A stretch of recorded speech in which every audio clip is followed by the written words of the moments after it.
বিতর্কিত তাহিরি আমাদের রায়পুরা কলিপুরা গ্রামে 2013 সালে ওনার আগমন নিয়ে বিশাল মারামারি হয়েছিল।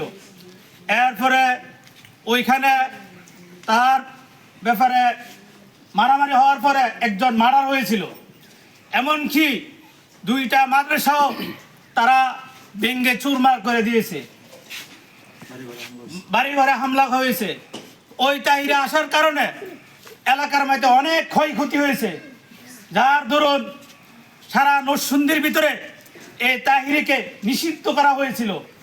হঠাৎ করে আজকে আবার 12 বছর পর আবার মাথা ছাড়া দিয়ে এই সর্রাবাদ আবার আসার চেষ্টা করতেছে 15 তারিখে। আমরা বলে দিতে চাই প্রশাসনকে, এই তাহিরি যদি সর্রাবাদ 15 তারিখে আসে তাহলে আমরা যে কোনো উপায় বন্ধ করার চেষ্টা করব।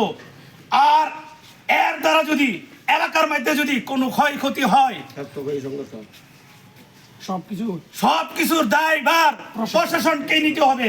এই জন্য আমি বিনীতভাবে অনুরোধ করে বলতেছি, প্রশাসন আগেই যেন এই মাহফিল বন্ধ করে দেয় এবং প্রশাসনের যেন সদয় বুদ্ধি জাগ্রত হয়।